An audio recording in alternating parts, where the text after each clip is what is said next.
नमामि धन्वन्तरिमादिदेवम् सुरासुरैर्वन्दितपादपद्मम् लोके जरारुभयमृत्युनाशनं दातारमीशं विविधौषधीनां शङ्खं चक्रं जलौकां दधतं मृतघटं चारुदोर्भिश्चतुर्भिः सूक्ष्मस्वच्छातिरुद्यं शुकपरिविलसन् मौलिमम्भोजनेत्रम् कालाम्भोदोज्ज्वलाङ्गं कटितटविलसच्चारुपीताम्बराढ्यं वन्दे धन्वन्तरीतं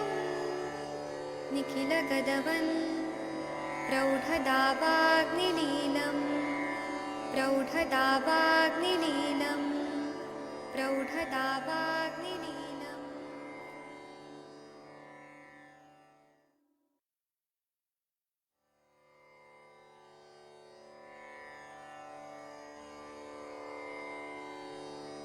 ॐ नमामि धन्वन्तरिमादिदेवम् सुरासुरैर्वन्दितपादपद्मम् लोके जरारुभयमृत्युनाशनं दातारमीशं विविधौषधीनां शङ्खं चक्रं जलौकां दधतं मृतघटं चारुदोर्भिश्चतुर्भिः सूक्ष्मस्वच्छातिरुद्यं शुकपरिविलसन् मौलिमम्भोजनेत्रम् कालाम्भोदोज्ज्वलाङ्गं कटितटविलसच्चारुपीताम्बराढ्यं वन्दे धन्वन्तरीतं निखिलगदवन् प्रौढदावाग्निलीलं प्रौढदावाग्निलीलं प्रौढदावाग्निलीलम्। प्रणाम सभी लोग को। मैं वैद्य अरविंद पाठक आप सभी लोग का स्वागत करता हूं। सभी लोग को कोटि कोटि प्रणाम करता हूं। आइए आज हम लोग बस्ती चिकित्सा यह जो विषय है इस पे बात करेंगे। यह आयुर्वेद में बहुत प्रधान चिकित्सा है और इसको हम आयुर्वेद में आदि चिकित्सा बोलते हैं। तो हम बस्ती पे बहुत विस्तार से चर्चा करने वाले हैं और यह कैसे बना है, इसको किस तरह से विचार करना चाहिए, ये सब हम लोगों को पढ़ना है। अगर हम बस्ती शब्द अगर देखें तो बस्ती में दो शब्द आते हैं। बस धातु में तिच प्रत्यय जब लग जाता है तब बस्ती शब्द बनता है, जिसका अर्थ है कि निवास करना। मतलब कोई भी मेडिसिन जो है अंदर निवास करती है, अंदर रहती है, उसको हम बस्ती चिकित्सा बोलते हैं। अब हम बस्ती चिकित्सा के बारे में और चर्चा करेंगे। तो प्राचीन काल में बकरे का या भैंस के मूत्राशय से गुद प्रदेश में औषध को प्रवेशित किया जाता था। तो जो मूत्राशय का प्रयोग किया जाता था, मूत्राशय को बस्ती कहते थे पहले के जमाने में। और मूत्राशय में भी मूत्र जो है, मतलब यूरिनरी ब्लैडर जो है, उसमें कुछ टाइम तक यूरिन रुकता जरूर है, इसीलिए उससे को रिलेट करके बस्ती शब्द, बस्ती चिकित्सा ऐसा नाम दिया गया है। मूत्राशय को भी बस्ती कहा जाता है। और जो औषधि जैसे कि तेल है, क्वाथ है, मासरस है, दूध आदि प्रक्षेपित किया जाता है और मलाशय में भी वह रुकती है कुछ टाइम तक। जो पुरीशाशय होता है, सिग्मोइड कोलोन, जो कोलोन में जो रहता है मेडिसिन, इसीलिए वह बस्ती चिकित्सा कहते हैं। और बस्ती वह क्रिया है जो कि मूत्राशय द्वारा प्रायः गुद मार्ग से प्रक्षेपित औषधि को कुछ समय तक मलाशय में रखने का प्रोसेस होता है, ऐसा कार्य होता है, इसलिए इसको बस्ती कर्म कहते हैं। इसी तरह से बस्ती जो है वो अपत्य पथ योनि मार्ग से या मूत्राशय में, पुरुषों के मूत्राशय में दी जाती है, तो उसको हम उत्तर बस्ती कहते हैं।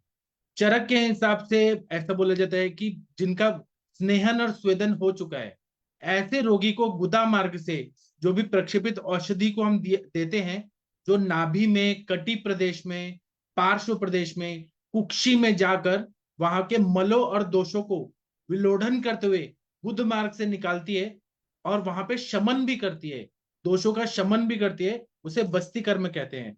इसीलिए चरक संहिता में सिद्धि स्थान में पहला अध्याय में 40वां नंबर का श्लोक है, उसमें क्या बोला है कि नाभि प्रदेशम कटिपार्श्व कुक्षम कुक्षिम गत्वा सकृत दोषचयम विलोढ़्य संस्नेह कार्यम सब पुरुष दोषा सम्यक सुख नैति च यह सब बस्ती ही।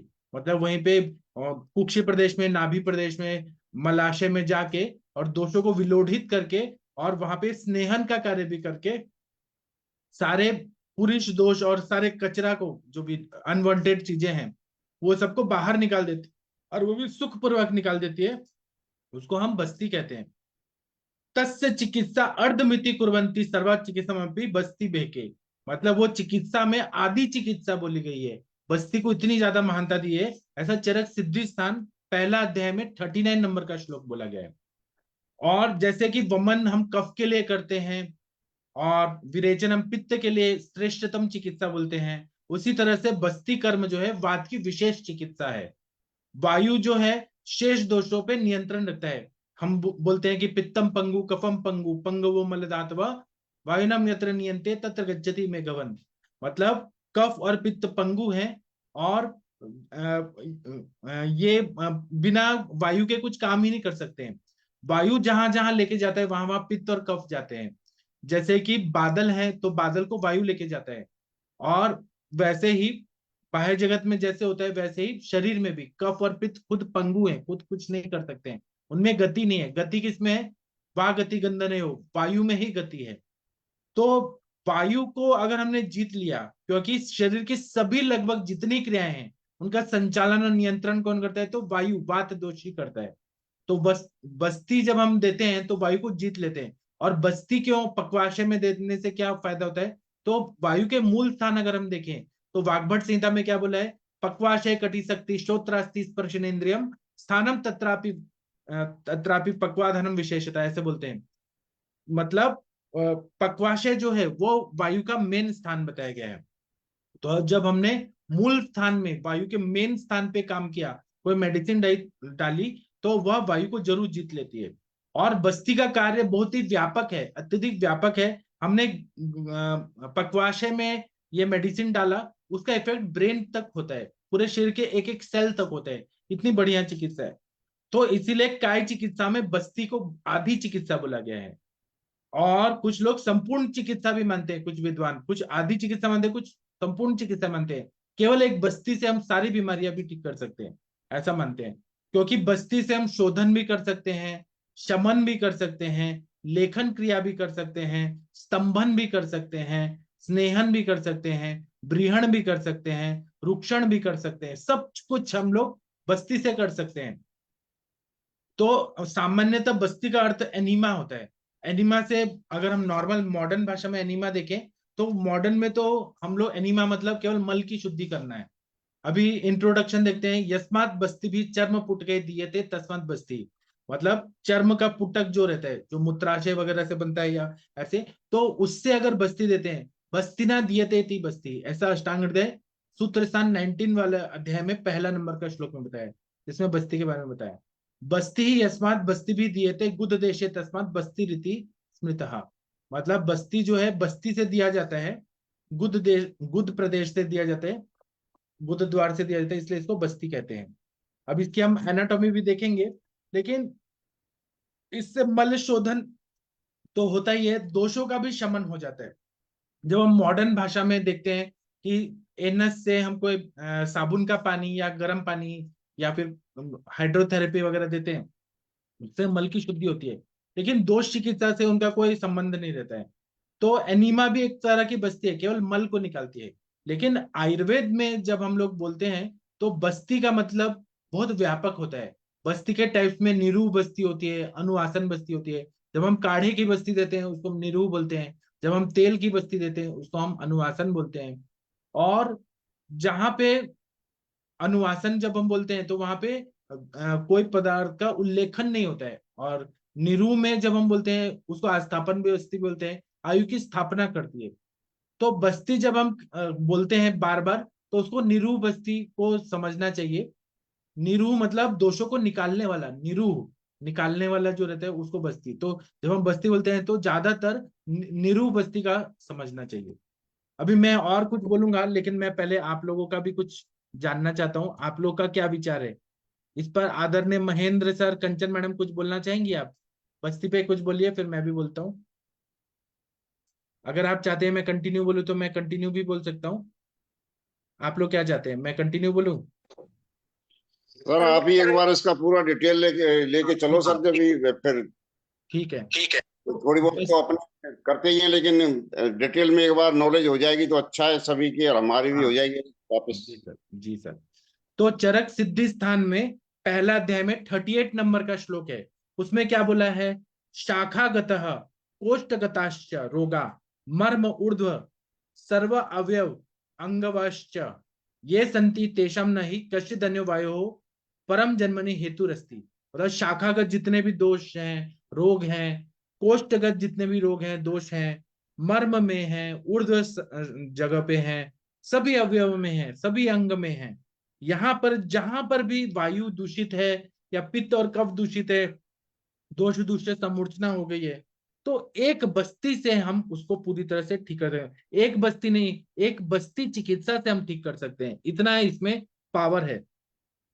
बस्ती का मुख्य कार्य तो है कि वायु के मूल स्थान पक्वाशय में उसका मेन कार्य होता है, लेकिन उसकी कार्मुकता जो है सर्व शरीर में अत्यंत व्यापक है, क्योंकि पक्वाशय में कटु अवस्था पाक के बाद वायु की उत्पत्ति होती है, ऐसा हम लोगों ने पढ़ा है। तो वायु जो है वह वहां से उत्पन्न हो रहा है, पूरे शरीर में संचरण कर रहा है।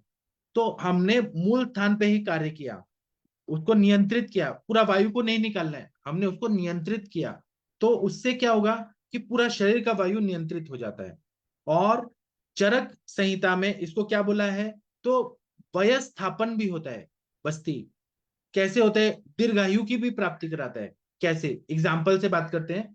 तो हम लोग के पास बहुत सारे पेशेंट ऐसे आते हैं कि हार्ट में प्रॉब्लम हो रहा है, हार्ट में पेन हो रहा है, वायु वायु की वजह से हृदय हो रहा है, वहां पे स्ट्रोक आने का डर है, हार्ट अटैक आने का डर है। वो कैसे अटैक कैसे आएगा? वायु की वजह से आएगा। जब हमने अपान वायु को विलोमित कर दिया, अपने डायरेक्शन में ला दिया, तो अनुलोमन करने से क्या होगा? विलोमित ने अनुलोमन कर दिया बस्ती देने से, तो अपने आप हार्ट का पेन ठीक हो जाता है। इसी तरह से जो भी बड़े बड़े बीमारियां हैं, जो जैसे स्ट्रोक आ रहा है, बीपी बहुत हाई हो गया है, वहां पे हम धानवंतर तेल का या दशमूल काढ़े का बस्ती देते हैं अल्टरनेट डेज, बीपी कंट्रोल में आ जाता है। जो भी जानलेवा बीमारियां हैं जो शरीर में हो रही हैं, श्वास लग रहा है बहुत ज्यादा, सांस फूल रहा है, वहां पे अगर हमने एक बस्ती दे दिया काढ़े का या तिक्तक्षीर या दशमूल काढ़े का दे दिया, तो अपने आप वो कंट्रोल कर देगा। इतना पावर इसमें है। तो इसीलिए इसको बोलते हैं कि यह वय स्थापन करता है। वय स्थापन मतलब आयु को स्थापित करके रखता है, इतना बढ़िया चिकित्सा है। और आयु की भी वृद्धि करता है, क्योंकि धातु में जहां पर क्षय हो रहा है, फॉर एग्जाम्पल मैं अपना ही एग्जाम्पल बताऊंगा कि मैं अभी 1 महीने पहले एयरपोर्ट पे जा रहा था, उसके पहले मैं थोड़ा सा झुका, क्योंकि मुझे बैठे रहने का काम पड़ता है। तो मैं थोड़ा सा झुका तो मुझे ऐसा लगा कि स्लिप डिस्क हो गया है। तो स्लिप डिस्क हो गया, इतना पेन हो रहा था, मैं कैसे तो भी एयरपोर्ट पहुंचा, और जहां पर पहुंचा वहां पे मुझे बस्ती का प्रबंधन हो गया, तो मैं बस्ती लिया, मात्रा बस्ती। उससे मेरा पूरा स्लिप डिस्क जो हो गया था वो पूरा ठीक हो गया। वो अचानक ही हो गया था, जैसे मसल में स्पाज्म हो गया था। तो मेरे वहां पे वर्टिब्रास और स्पाइनल कॉर्ड को, वर्टिब्रल कॉलम को स्ट्रेंथ मिला ना, तो मुझे आयु और मिल गया। ये मैंने खुद अनुभव किया है। ऐसे ही बहुत सारे पेशेंट होते हैं जो मल्टीपल स्क्लेरोसिस के होते हैं, एल्जाइमर्स डिजीज के होते हैं, पार्किंसन डिजीज के होते हैं, मोटर न्यूरॉन डिजीज के होते हैं, मस्कुलर डिस्ट्रॉफी के होते हैं, ऑटो इम्यून बड़े बड़े बीमारियों के डिजीज वाले होते हैं, जिनको रोमेटाइड अर्थराइटिस होता है, अस्थमा होता है, या फिर ब्रोंकेक्टेसिस होता है, इंटरेस्टियल लंग डिजीज होता है, या फिर किडनी फेलियर के पेशेंट होते हैं, हार्ट फेलियर के पेशेंट हार्ट के बीमारी से होते हैं, या फिर ब्रेन से रिलेटेड बीमारी के होते हैं। तो ऐसे सब में आयु बढ़ाना है तो ये बस्ती चिकित्सा ही सबसे अच्छा है। केवल मल की शुद्धि करना ही चिकित्सा नहीं है। हम route of administration of drug, हम कोई मेडिसिन को गुद द्वार से वहां पहुंचाते हैं, और इसका मैकेनिज्म भी बहुत इंटेलिजेंट है। मतलब हम नीचे से दवाई डालते हैं और वो पूरा शरीर में फैल जाता है। इसका एनाटॉमी हम देखेंगे तो क्या बताया कि हम एनएस से मेडिसिन डालते हैं। इंटेस्टाइन सबने पढ़ा हुआ है, लार्ज इंटेस्टाइन, रेक्टम होता है, फिर ascending colon, transverse colon, descending colon, sigmoid colon और एनएस।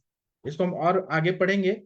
तो हम मेडिसिन जब एनएस से डालते हैं तो वो पूरा और सबसे ज्यादा एब्जॉर्प्शन कहाँ होता है, यहीं पे होता है, क्योंकि हमने पढ़ा है कि अन्नम गृह्णाति पचति विवेचति, और यहाँ पे शोषण की क्रिया होती है। सारे जो अच्छे जो न्यूट्रिएंट्स होते हैं वो सब यहाँ पे पानी और वगैरह सब इंटेस्टाइन, लार्ज इंटेस्टाइन, क्योंकि जो बोलते हैं ना कटु अवस्था पर परिपिंडित मल को जो रहता है शोष्य मान्य वह नहीं काम करता है, और वहां पे मल को परिपिंड मतलब सॉलिडिफिकेशन होता है, सारा जल को एब्जॉर्ब होता है यहाँ पे।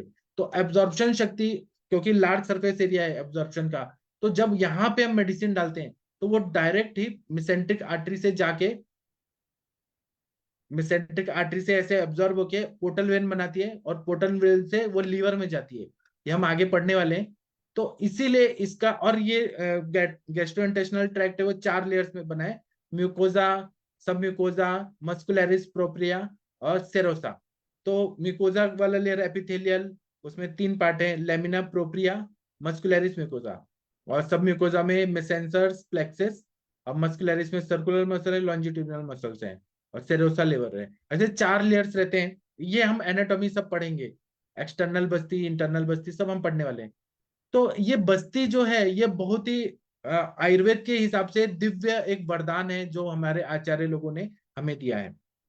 रूट ऑफ एडमिनिस्ट्रेशन ड्रग, जैसे हम मुंह से लेते हैं कुछ दवाई, कुछ नाक से लेते हैं, कुछ एक्सटर्नल स्किन से लेप वगैरह करते हैं, कान में डालते हैं, तो वैसे ही बुद्ध द्वार से मेडिसिन डाला तो उसका तुरंत एब्जॉर्प्शन हो जाता है।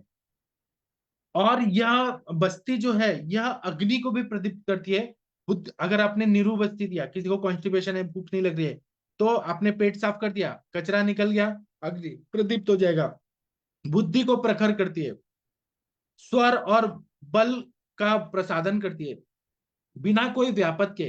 अगर हमने वमन कराया तो उसके व्यापत होने के चांसेस रहते हैं ज्यादा, विरेचन कराया उसका भी कॉम्प्लिकेशन होने के चांसेस रहते हैं।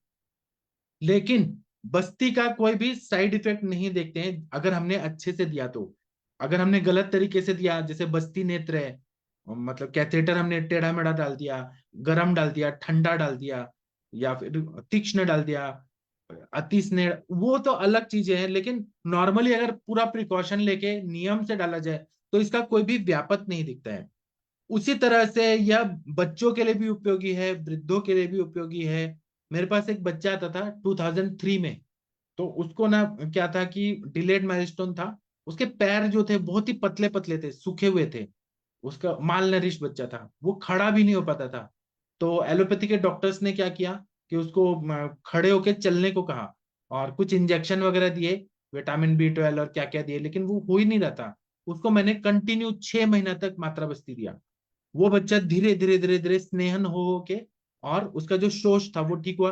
उसके साथ में मैंने उसको स्वर्ण मालिनी वसंत, अश्वगंधा अवले, दीपन पाचन करके अश्वगंधा चूर्ण, और बृहणीय गण के द्रव्य विदार्यादि अवले, कभी कुष्मांड अवले, कभी और खाने में मांस रस वगैरह और अंडा, ये सब मैंने दिया उसको। उसके मांस पूरे अच्छे हो गए, लेकिन बस्ती का रोल सबसे ज्यादा था। कुछ महीने तक मैंने केवल बस्ती करके देखा तो बहुत अच्छा फायदा हुआ। तो ये बृहण भी करता है और पोषण भी करता है, बल भी देता है, वृद्धों के लिए भी लाभकर है। वृद्ध लोग जो होते हैं उनको क्या होता है कि पेरिस्टाल्टिक मूवमेंट जो होता है वो बहुत लो हो जाता है, और चलना फिरना उतना कर नहीं पाते बूढ़े लोग, और उनको यापन करना बहुत जरूरी होता है, मतलब जो आयु है उसको टिकाए रखना बहुत जरूरी होता है। तो उन लोगों के लिए हम लोग क्या करते हैं कि हम बस्ती देते हैं। बस्ती देने से पेट साफ अच्छे से होता है, और वात की बीमारियां जो है वह काफी हद तक ठीक हो जाती है। ज्वाइंट पेन है, अस्थमा है, जो जराजन्य कास है उसमें फायदा होता है। उनको पूरा शरीर में शिथिलता आ जाती है, वीकनेस आता है, बीपी कभी अप डाउन होता रहता है, ऐसे बहुत सारे कॉम्प्लिकेशन होते हैं। ऐसे में अगर हम बस्ती दें, रेगुलर बस्ती दें, तो बहुत अच्छा फायदा होता है। मुझे ना एक जगह एक बाबा मिले जो बोले हैं कि मैं 87 साल का हूँ, और 87 साल के हैं और उनको कोई बीमारी नहीं है। और उन्होंने क्या बोला कि मेरे जो पिताजी हैं वह 182 साल के हैं, मतलब वो सबसे छोटे बेटे हैं। अब वो कितना सच बोल रहे हैं मुझे नहीं पता है। तो वो बोल रहे हैं कि मेरे पिताजी 182 साल के हैं और मैं 87 साल का हूँ, और मुझे कोई नौकरी नहीं देता। क्योंकि 65 साल के बाद तो कोई जॉब ही नहीं देता। लेकिन वो जो भी एज बता रहे हैं उस हिसाब से वो बहुत काम करते हैं। तो मैंने उनका पूछा कि आप क्या करते हैं, तो वो क्या बोले कि मैं बस्ती लेता हूँ रोज, मात्रा बस्ती डेली लेता हूँ। कितना लेते हैं, तो 20 ml, कभी 60 ml लेता हूँ, लेकिन मैं रेगुलर ले ही रहा हूँ। इससे उनका शरीर में झुर्रियां भी नहीं पड़े हैं और एकदम फ्रेश है वो। इतना फायदा होता है यह बस्ती से। ठीक है। तो बस्ती की कार्मुकता को देखते हुए हम एक उदाहरण से बस्ती को बताते हैं कि जैसे कोई वृक्ष है, उसका अगर हमने मूल को नष्ट कर दिया तो उसका पूरा जो पूरा शाखाएं वगैरह वो नष्ट हो जाती हैं।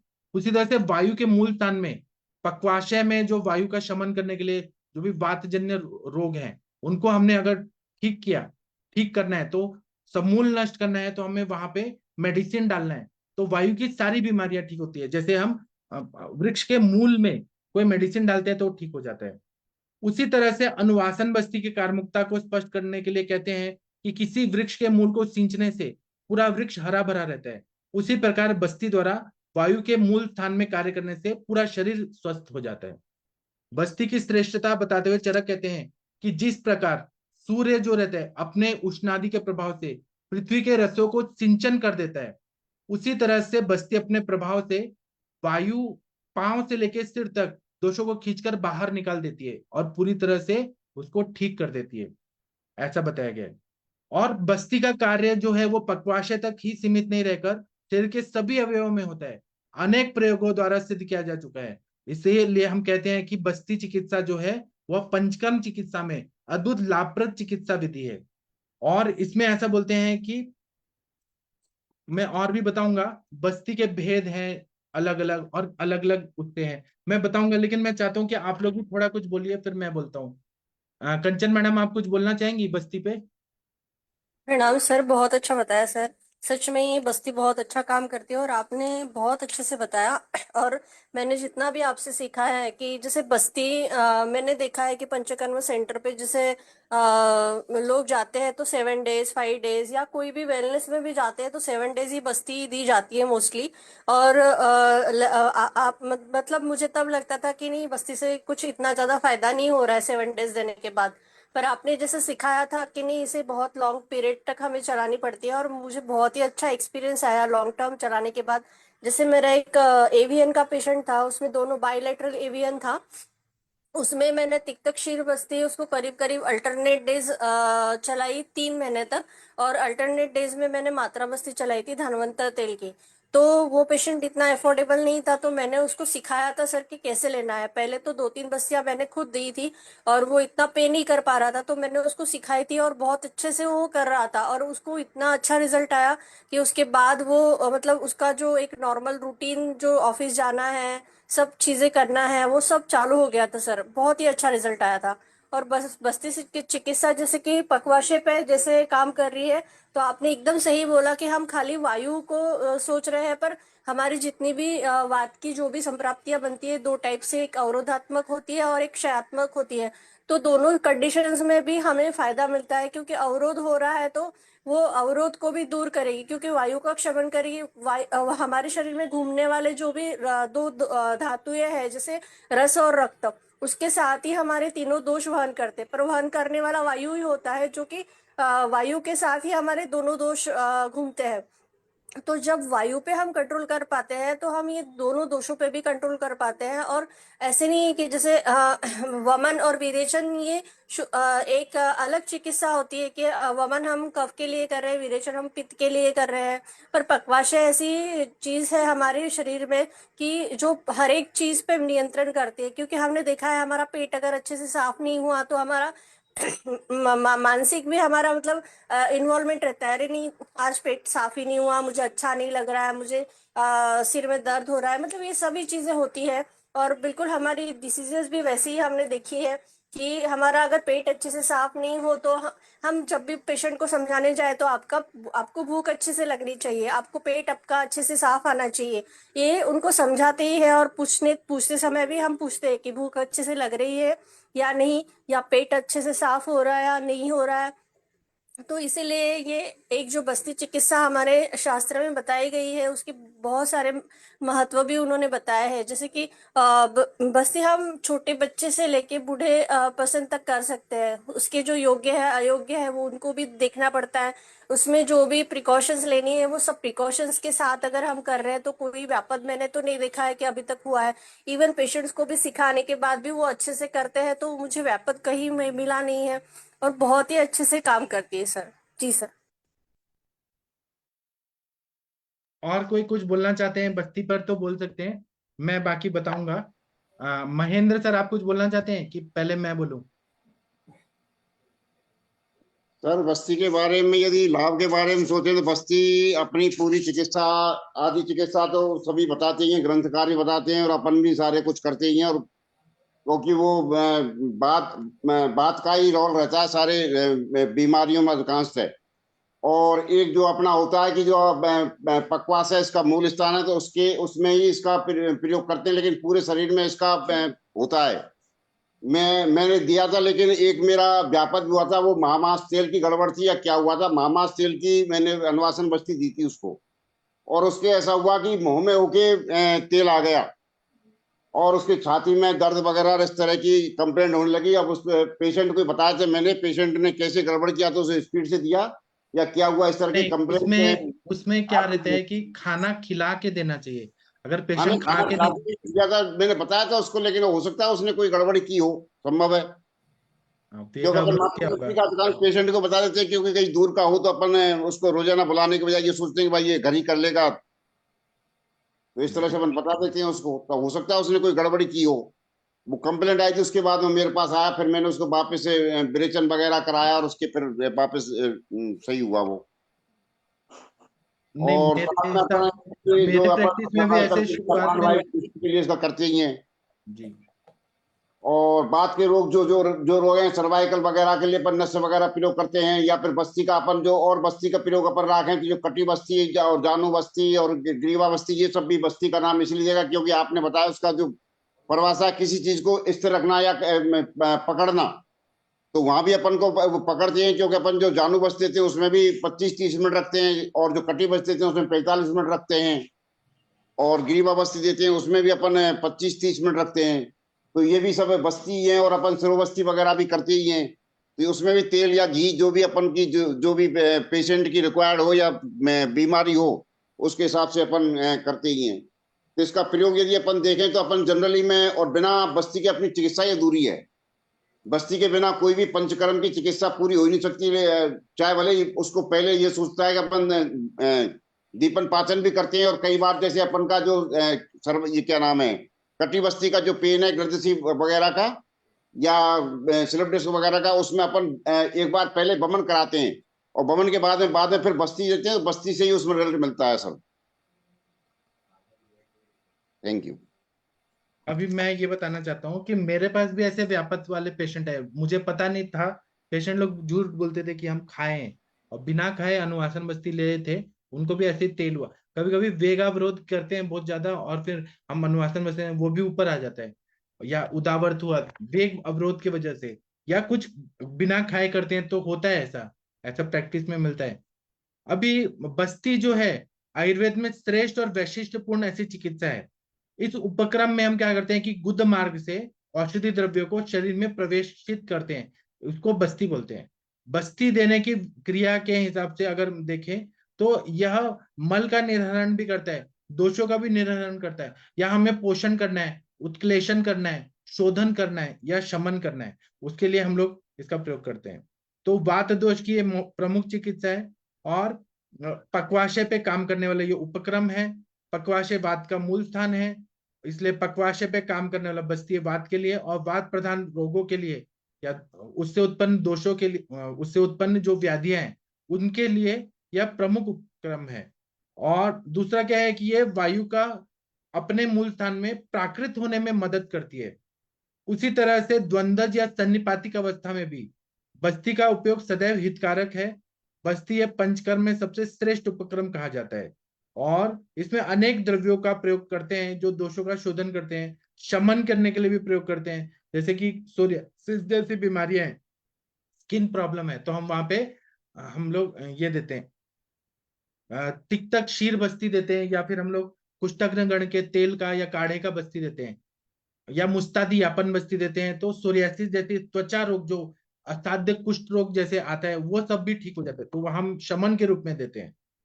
पुरुष संग्रह का कार्य भी, संग्रहण करने का कार्य भी हम लोग बस्ती से कर सकते हैं। जिसको बहुत बार अल्सरेटिव कोलाइटिस है, प्रवाहिका है, बार बार हो रहा है, बार बार हो रहा है, उसमें मधु इत्यादि तेल है, उसका अगर हमने मात्रा बस्ती दिया तो वह पुरुष संग्रहण कर देता है, हीलिंग भी करता है।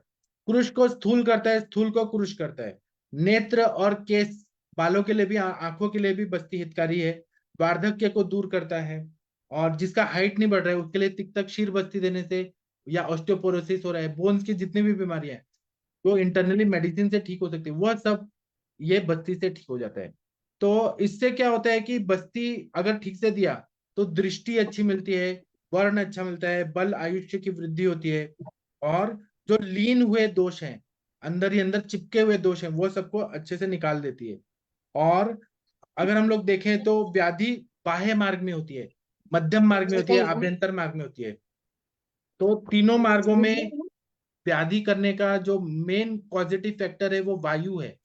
वायु को जीता तो सब कुछ ठीक हो जाता है, इसलिए हम लोग बस्ती देते हैं। और दूसरा क्या है कि अ, स्वेद का वहन करना है, मूत्र का वहन करना है, पुरीष का वहन करना है, पित्त का वहन करना है, कफ का वहन, संवहन, विक्षेपण, ये वायु से ही होता है। इसी तरह से अप्रत्यक्ष रूप से यह उपक्रम करते हैं तो तीनों दोष, सप्त धातु, तीन मल, सर्व स्त्रोतस, सारे अवयव, इनकी चिकित्सा हो जाती है। और इसलिए बस्ती चिकित्सा को अर्ध चिकित्सा या संपूर्ण चिकित्सा बोलते हैं। इसी तरह से पक्षवध होता है, अस्थि में शूल होता है, कशेरुकाओं की विकृति होती है, वर्टिब्रास की, इंटरवर्टिब्रल डिस अगर स्लिप हो गया बहुत ज्यादा, या स्पॉन्डिलाइटिस हो गया है, स्पॉन्डिलोसिस हो गया है, या फिर वहां पे फ्रैक्चर हो गया है, या मलावस्तंभ है, प्रवाहिका है, तो बस्ती जो है वास स्थान होने से स्नेहन करता है और वो वायु को ठीक कर देता है। उसी तरह से रोगी का बल बढ़ता है, वात का शमन होता है। और हम ऐसा मानते हैं कि यह अस्थि धरा कला सैव पुरुष धरा कला, जो अस्थि धरा कला है वही पुरुष धरा कला है। तो हमने पुरुष धरा कला पे मेडिसिन दिया, उसका पोषण किया अच्छे से, तो वो अस्थि धरा कला को अच्छा कर देता है। पक्वाशय वायु का मूल स्थान और प्रमुख स्थान है। अस्थि भी वायु का एक आश्रय आश्रय भेद से वो है, मतलब स्थान है, अस्थियां भी हैं। तो इसलिए अस्थि संबंधी जितनी भी व्याधियां हैं उसमें पक्वाशय का विचार करना बहुत जरूरी होता है। इसलिए बस्ती चिकित्सा, और मूत्र की उत्पत्ति भी पक्वाशय में होती है, ऐसा आचार्य मानते हैं, सार्केट विभाजन होता है। तो मूत्र भी अच्छा उत्पन्न करना है किडनी फेलियर में, वहां पर भी हमें बस्ती से बहुत अच्छा फायदा होता है। व्यवहार में हम देखते हैं तो निरू रूप में जो बस्ती काढ़ा रूप में देते हैं उसको निरू बोलते हैं, और स्नेह प्रधान बस्ती देते हैं उसको अनुवासन। मतलब दो प्रकार के बस्ती ज्यादा फेमस है, निरू बस्ती और अनुवासन बस्ती। मल शोधन के लिए हम लोग क्वाथ देते हैं, और वात शमन और ब्रिहण के लिए हम लोग स्नेह प्रधान बस्ती देते हैं। तो अधिष्ठान भेद से जो बस्ती में बस्ती देते हैं, गुदगत या मूत्राशय में देते हैं, या उत्तर उत्तर बस्ती अपत्य पद से देते हैं, तो या गर्भाशय में देते हैं, या फिर व्रण में देते हैं। अलग अलग तरह से अधिष्ठान भेद से बस्तियां होती हैं। द्रव्य भेद से अगर देखें तो निरू बस्ती में टाइप्स है, यापन बस्ती, युक्त रथ बस्ती, सिद्ध बस्ती। स्नेह बस्ती के टाइप है, स्नेह बस्ती, अनुवासन बस्ती, मात्रा बस्ती। उसी तरह से कर्म भेद से देखें तो चरक संहिता में बस्ती के कर्म भेद से बोले हैं कि वातग्न बस्ती, बल वर्णकृत बस्ती, स्नेहनीय बस्ती, शुक्रकृत बस्ती। अभी जैसे बस्तांड घृत का हम लोग मात्रा बस्ती देते हैं या उत्तर बस्ती देते हैं, तो अजोस्पर्मिया और ओलिगोस्पर्मिया के पेशेंट ठीक होते हैं। या जिसको हैबिचुअल अबॉर्शन हो रहा है, या वामिनी योनि व्यापत है, कि वामिनी योनि व्यापत में इंटरकोर्स होने के बाद शुक्र रहता ही नहीं है, वहां पे हम मात्रा बस्ती देते हैं। तो उससे क्या होता है कि गर्भ स्थापित हो जाता है, वहां पे कंसीव होने में फायदा होता है।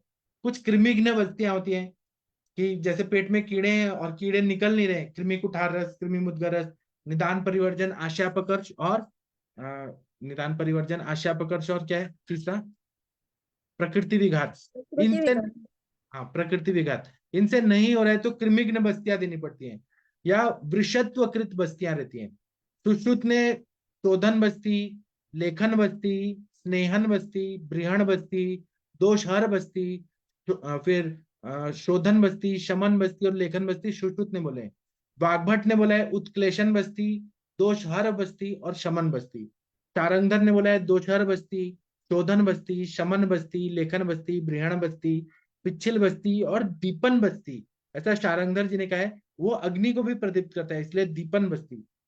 और बस्ती के संख्या के अनुसार चरक संहिता में बोला है कर्म बस्ती, जिसमें 30 बस्तियां रहती हैं। फिर 16 बस्ती जो रहता है वो काल बस्ती रहता है, 16 दिन देते हैं। और 8 दिन देते हैं वो योग बस्ती रहता है। आज के जमाने में लोग कैसे भी मॉडिफाई करके कुछ भी दे रहे हैं, लेकिन ग्रंथ में 30 दिन का कर्म बस्ती, 16 दिन का काल बस्ती, 8 दिन का योग बस्ती ऐसा बताए।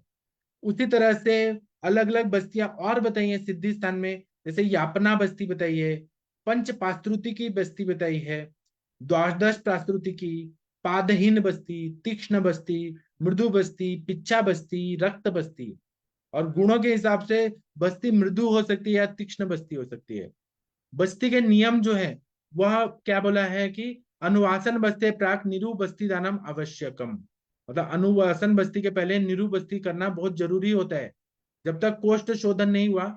और कोष्ठ शोधन बीड़ मूत्र विसर्जन के बाद ही होता है। तो लेकिन कभी कभी इमरजेंसी में हमें अनुवासन बस्ती भी देना पड़ता है, जैसे ब्लीडिंग पाइल्स हो रहा है, वहां पे हम नीरू देंगे तो और बढ़ जाएगा। या फिर अधोग रक्तपित्त है, वहां पे बहुत ज्यादा ब्लीडिंग हो रहा है, वहां पे चंदन बड़ा लाक्षादी तेल अनुवासन बस्ती के रूप में देते हैं। लेकिन नॉर्मली नियम है कि कोष्ठ शोधन के बाद देना चाहिए। दूसरा क्या है कि तथा अनुवासन बस्ती द्वारा दिया मानस स्नेह शरीर परिसरपति, जब हमने कोष्ठ की शुद्धि कर दिया निरूह दे के, तो जो अनुवासन से दिया हुआ स्नेह है वो अच्छे से एब्जॉर्ब होता है और परिसरपति पूरे शरीर में सांप की तरफ फैल जाता है, सांप की गति की तरफ पूरे शरीर में फैल जाता है।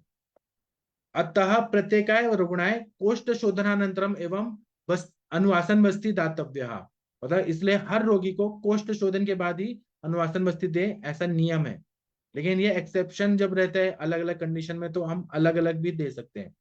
इसी तरह से अनुवासन बस्ती दाने एष अनिवार्य नियम, अनुवासन बस्ती देने के लिए अनिवार्य नियम क्या है, कदापि अनुवासनम अनुभक्तवे न देयम, मतलब बिना कुछ खाए अनुवासन बस्ती नहीं देना चाहिए।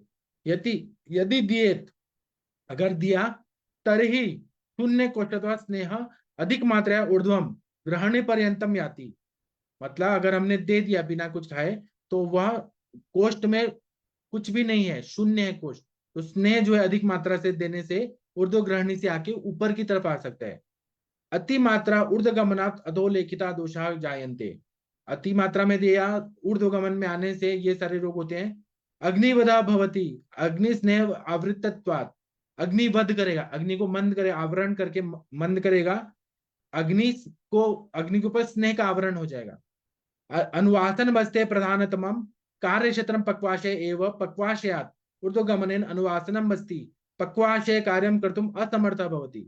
अनुवासन बस्ती जो है उसका प्रधानतम कार्य क्षेत्र तो पक्वाशय ही है। पक्वाशय में अगर पक्वाशय से ऊर्ध्वगमन हो गया तो वो पक्वाशय में अपना कार्य नहीं करेगा, वो तो ऊपर के तरफ जा रहे हैं। इसीलिए बिना खाए पिए अनुवासन बस्ती नहीं देना चाहिए। भुक्तवते निरूहना देया, खाना खिला के निरूह बस्ती नहीं देना है, मतलब काढ़े का बस्ती खाना खिला के नहीं देना है। क्यों नहीं देना है, अभुक्ताय निरूहे दत्ते सती दोष शमने दोष शोधने चा विशेष लाभ भवति, मतलब अगर हमने बिना कुछ खाए पिए दिया निरूह बस्ती काढ़े का दिया तो दोष का शमन होता है, दोष का शोधन होता है और विशेष लाभ प्राप्त होता है। जीर्णांते आशय दोषा, क्या बोले, प्रक्लश्यता भवन्ति प्रव्यक्तता भवति निरूहण प्रव्यक्तता दोषा निशेष रीत्या सुखेन शरीरात बहि याप्यन्ते, मतलब अगर हमने खाना खाने के तुरंत खाना खिलाया और निरूह दे दिया तो दोष जो है वो उधर के उधर ही रहते हैं, क्योंकि वहां पे शाखा कोष्ठ गति जो है वो बिगड़ी हुई है, मतलब वो विकृत हम लोग कर रहे हैं काम, तो सारा अग्नि तो अन्न को पचाने में लगा है और हमने निरूह दे दिया, तो उससे क्या होगा कि दोष तो उधर के उधर ही रहेंगे, वो पूरे से शोधन होके नहीं निकलेंगे। इसलिए खाना खाने के बाद नहीं देना चाहिए। लेकिन अगर दे दिया तो कॉम्प्लिकेशन क्या होते हैं, भोजनानंतर निरूह बस्ती दानन विसूचिका छर्दी अन्येषा सुधारण विकारण समुद्भव संभवती, मतलब बहुत खाना खा लिया और निरूह बस्ती दे दिया तो विसूचिका नाम की बीमारी होती है या फिर उल्टी की बीमारी होती है। या बहुत सारे दारुण विकार उत्पन्न हो जाते हैं।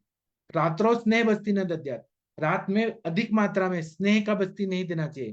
क्यों नहीं देना चाहिए? मात्रा बस्ती दे सकते हैं लेकिन अनुवासन बस्ती ज्यादा मात्रा वाला नहीं देना चाहिए। क्यों नहीं देना चाहिए? रात्रो तो हृदयम स्त्रोतांसी च म्लानता यान्ति, रात में हृदय जो रहते हैं और सारे स्त्रोत म्लान हो जाते हैं, हृदय संकुचित हो जाते हैं, उतना फंक्शनल नहीं होता, क्योंकि हमारा शरीर का कार्य उतना नहीं हो पाता रात को।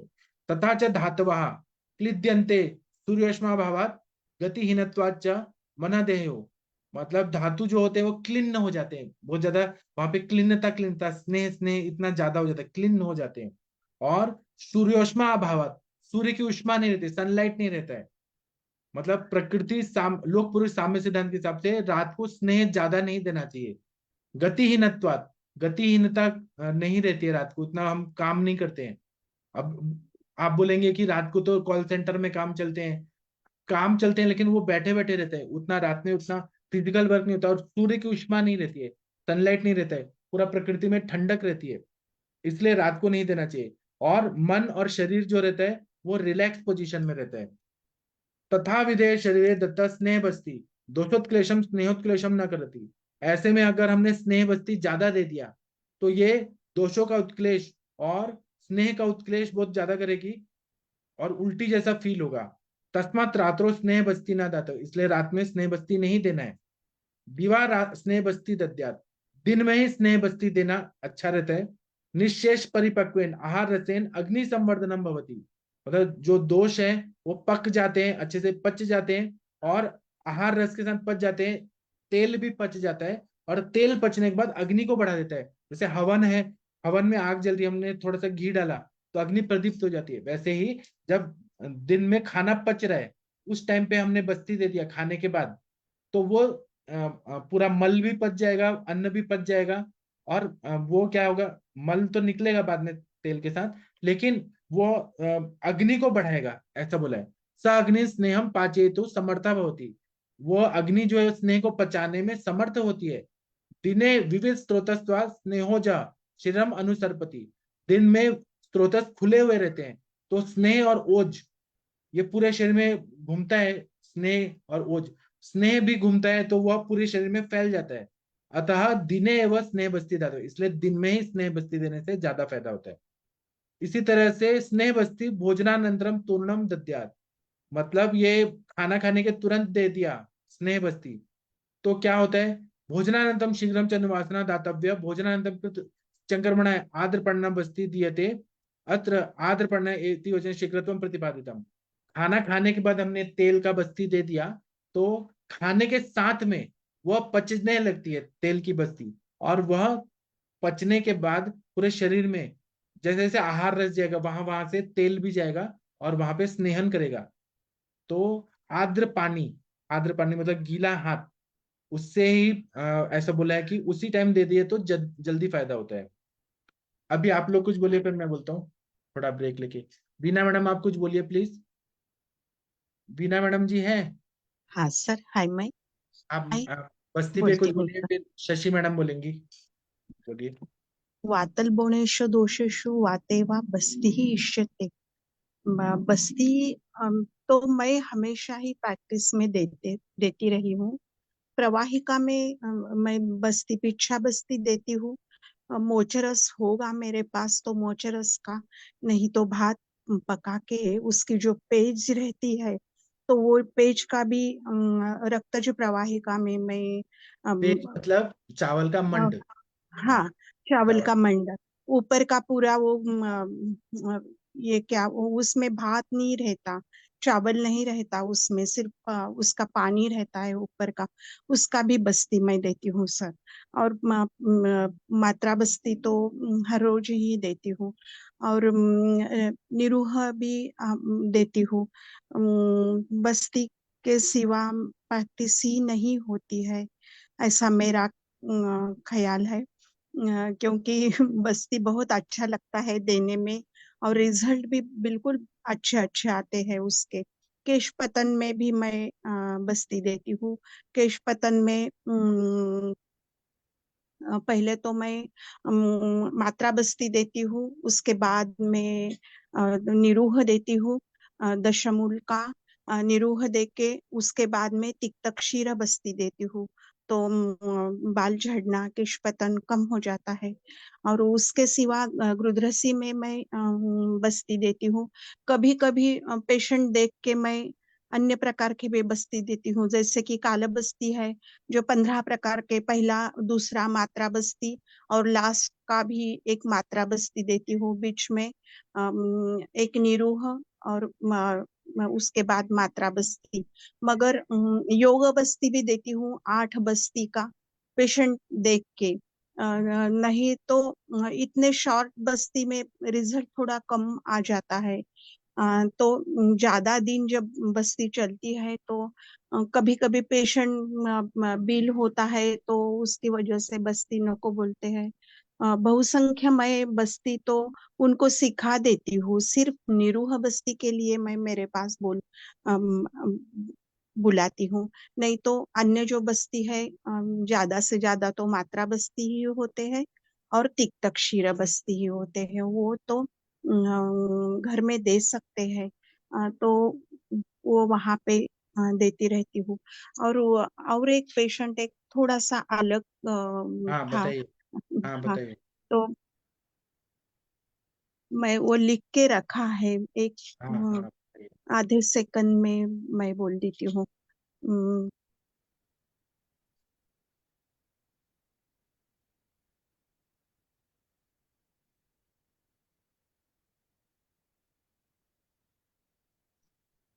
सर एक 3 साल का बच्चा था, और वो जमीन के ऊपर पाँव भी नहीं रखता था, उसकी मान भी सीधी तरह से नहीं रहती थी। तो उसने उसको मैं मात्रा बस्ती 10 मिली कभी 15 मिली दे के, वो अभी 6 महीने तक मैं उसको वो बस्ती, उसके मम्मी को ही 4 नंबर का कैथेटर लगा के उसको सिखा दिया, उसके आई को। तो वो घर में देती रही, और 6 महीने के बाद अन्य दवाओं के साथ वो बच्चा पाँव को जमीन के ऊपर रख कर, उसको दांत भी नहीं आए थे 3 साल के बच्चे को, तो उसको दांत भी इतने फास्ट 6 दांत आ गए उसको। और वो अच्छी तरह से उसको ना स्क्विंट दिखता था जब मेरे पास आया, तो उसका अन्य कुछ दवा देने के सिवा भी सिर्फ इस मात्रा बस्ती से उसका स्क्विंट कम हो गया है, और डेवलपमेंट अच्छी तरह से दिख रही है। एक सीवियर साइटिका की पेशेंट आई थी, तो उसको मैंने 100 मिली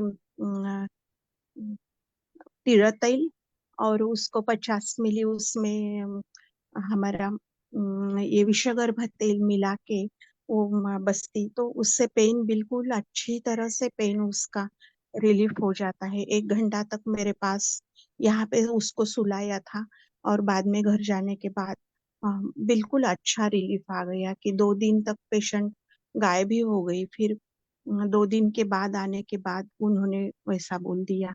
बस्ती तो हमारे जीवन का एक महत्वपूर्ण अंग है। हम भी जब बाहर जाते हैं, बहुत चलना होता है, तो हम बस्ती लेके ही जाते हैं। और मात्रा बस्ती इतना सेफ है, जैसे लोग इंजेक्शन लगाते हैं तो उनको आदत सी हो गई है एलोपैथिक की मेडिसिन खाने वाले पेशेंट को, इंजेक्शन उनको चाहिए। वो इंजेक्शन से थोड़ा तो पेन होता है, मात्रा बस्ती से पेन ही नहीं होता। मगर हमें बहुत उनको कन्विंस करना पड़ता है नए पेशेंट को कि बस्ती ले लो, बस्ती ले लो, डर के मारे या लज्जा के मारे। ज्यादा फीमेल्स तो अ, थोड़ी देर से तैयार होती है, मगर तैयार होती है। अम्ल पित्त में भी मैं बस्ती देती हूँ। मैं तो वमन देती नहीं हूँ, मैंने हमेशा बोल दिया है आपको। तो मैं विरेचन दे के उनको निरूह मात्रा बस्ती दे के निरूह देती हूँ, और उसके बाद में मैं तिक्तक्षीर बस्ती देती हूँ। तो अम्ल पित्त का बहुत अच्छी तरह से रिजल्ट उसमें आते हैं। मगर सिर्फ निरूह और मात्रा बस्ती से उनको कुछ नहीं होता। उनको पंच तिक्त घृत का तिक्त क्षीर बस्ती उनको बहुत अच्छी तरह से बाद में देना पड़ता है।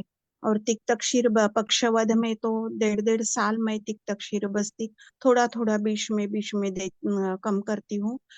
मगर कभी मात्रा बस्ती, कभी विरेचन के काल में विरेचन, जैसे कि पित्त प्रधान काल आ गया तो विरेचन देके थोड़े दिन बंद करने का, फिर देने का, तो आदत सी पेशेंट को भी हो जाती है। दोनों ही प्रकार है, बस्ती मांग के भी लेने वाले और बस्ती देने के लिए जरूरत है तो भी बस्ती नहीं लेने वाले पेशेंट को बहुत कन्विंस करना पड़ता है। हाँ बस सर, इतना ही। ठीक है, और किसी को कुछ बोलना है तो बोलिए प्लीज। आदरणीय शशि मैडम, आप कुछ बोलना चाहेंगी बस्ती पे? गंगवार सर बोलना चाहेंगे? हाँ, प्रणाम सर। सर थोड़ा सा कंफ्यूजन क्रिएट हो गया सर, जैसे आपने बताया था कि पहले निरू बस्ती देते हैं और फिर बाद में अनुवासन बस्ती देते हैं, लेकिन कस्तूरी सर की बुक में तो लिखा हुआ है पहले जो है हम अनुवासन बस्ती देंगे उसके बाद निरू बस्ती देंगे। तो पहली बस्ती जो होती है नहीं, अनुवासन ऐसा बस्ती होती है, आपने जो लास्ट की बोला, बस्ती जो होती है आपने जो अनुवासन बस्ती होती क्वेश्चन किया वो सही है, 100% है। जी सही सर। है। जी लेकिन सर। चरक संहिता में ऐसा बोला है कि पहले निरू दे के कोष्ठ शोधन करके तब देना चाहिए। लेकिन जी सर। लेकिन ये प्रैक्टिकली ऐसा देखने को आता है कि हम कोष्ठ शोधन करेंगे फिर उसके बाद तेल का देंगे, तो ये थोड़ा अलग है, क्योंकि आज के जमाने में लोग उतना व्यायाम नहीं करते हैं, बैठे रहते हैं, तो जी उनको सर। और कॉन्स्टिपेशन है, पेशेंट को अग्निमंदता है, साम है, इसलिए हमें पहले अनुवासन देके फिर निरू देना चाहिए। वो तो कंडीशन के हिसाब, और चरक संहिता में तो बोला ही है कि आप युक्ति पूर्वक जो जैसा कंडीशन आ रहा है वो दे दीजिए आप, ऐसा बोला ही है। जी जी सर। वो मैंने कोष्ठ सर शोधन इसके के संदर्भ से बताया जी। जी सर। सर इसके अलावा मेरा ये अभी एक एवीएम का पेशेंट था, हाँ बाइलेटरल थर्ड थर्ड ग्रेड और फोर्थ ग्रेड उसका एवीएम था। तो सर मैंने उसे 40 दिन दिया, पहले 20 दिन दिया, थोड़ा दर्द रह गया, तो फिर मैंने 20 दिनों से क्या कहते हैं ये बस्ती क्रम चलाया, तो पेशेंट पूर्णतः सही हो गया 101% सर। कौन सा बस्ती दिया आपने सर? सर मैंने ये धनवंतरम तेल सर आपका और तिक्तशीर बस्ती मैंने सर दी थी। अच्छा। जी सर। इसके अलावा सर एक पेशेंट था मेरा डायबिटीज विद हाइपोटेंशन, अचानक सर वो डायबिटिक पेशेंट था और अचानक उसे हाइपोटेंशन हो गया, सीवियर हाइपोटेंशन, इतना कि बीपी 70, सिस्टोलिक बीपी 70 रह गया अचानक उसका, और उसे 10 कदम नहीं चल पा रहा था। तो सर मैंने पल्स रेट भी उसका 60 के आसपास रह गया था, तो मैंने सर उसे पहले मकर ध्वज वगैरह दिया और मकर ध्वज और बसंत कुसुमा का रस दिया, क्योंकि डायबिटीज थी सर उसे। तो बीपी बढ़ा 4-6 घंटे के लिए बढ़ा, लेकिन फिर वही कंडीशन, वो खड़ा नहीं हो पाता, उसे लेट के और बैठ के आराम मिल रहा था पेशेंट का, तो उसका जो है बीपी 90-100 के आसपास रन कर रहा था। लेकिन फिर मैंने उसे सर एक धनवंतरम तेल की बस्ती दी उसे सर, और उसके बाद केवल 1 या 2 बस्ती धनवंतरम तेल की देनी पड़ी, और उसके बाद उसका बीपी सब कुछ सही हो गया सर एकदम। और कोई इसमें दिक्कत क्या नहीं। क्या काम कैसे हुआ ये तो बताइए, क्या काम हुआ? अब सर ये कुछ नहीं मालूम सर, वो शाम तक बिल्कुल सही था, रात नहीं में ऐसे अचानक नहीं, वो हो गया, लेकिन आप लॉजिक भी तो समझे कि आपने दे दिया वो ठीक हो गया, वो उसने उससे काम क्या हुआ? बीपी में क्या काम? वायु का समन हुआ सर। तो वायु क्या वहां पे किस अवस्था में था? वृद्ध अवस्था था, क्षय था, क्या अवस्था? तो 6 अवस्था में था सर ये तो आपने जब दिया तो उससे क्या हुआ? उससे सर वायु की वृद्धि हुई, मतलब साम्य अवस्था आई जो भी आई उसकी। वायु की वृद्धि कैसे हुई? आपने तो तेल का दिया ना। अब सर वृद्धि कैसे हुई ये तो नहीं मैं कह सकता कैसे हुई, लेकिन इतना जानता हूँ पेशेंट सही हो गया सर। मतलब आपने वायु को बढ़ा दिया, आपने जैसे हम हवा भरते थे टायर में, वैसे आपने हवा भर दिया बस्ती देके, तो वायु को बढ़ा दिया। अब ये स्नेहन हुआ सर वहां पे, तो जो है जो स्नेहन हुआ मतलब धर्मांतरम तेल से, तो उसकी वायु की वृद्धि हुई, मेरे जो मेरा कैसे? होता। कैसे? वो तो बताइए अब सर ये कैसे। नहीं मालूम, ये सर आप बताएंगे सर।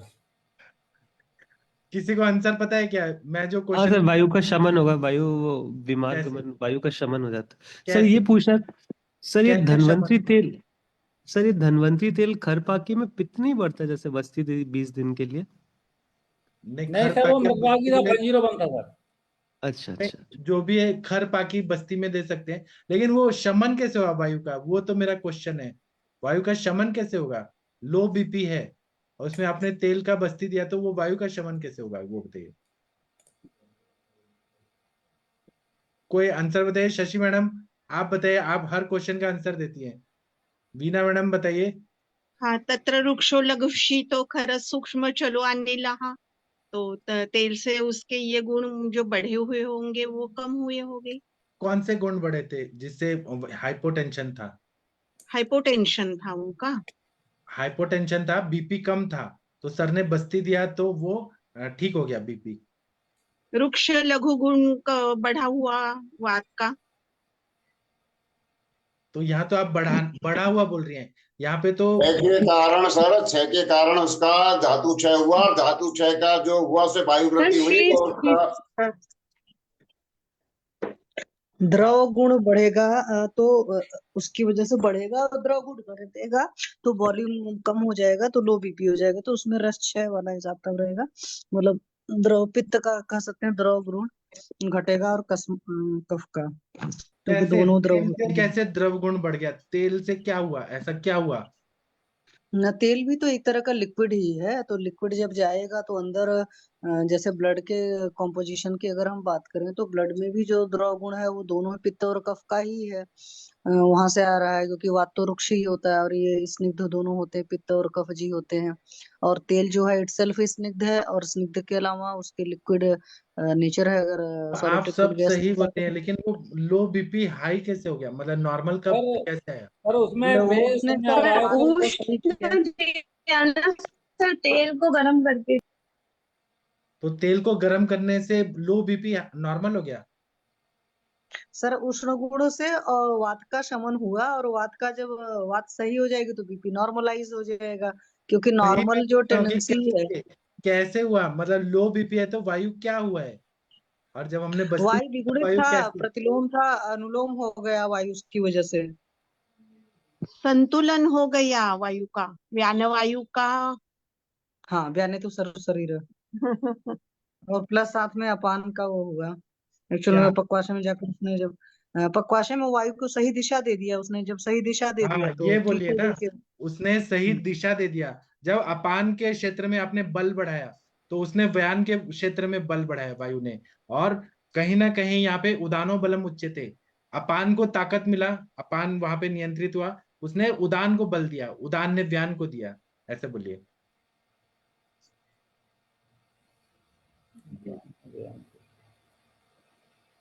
सर ये बताइए सर, सब जैसे वायु का खेल है। हाँ। सर हम ये जैसे वीना मैम से सवाल पूछना।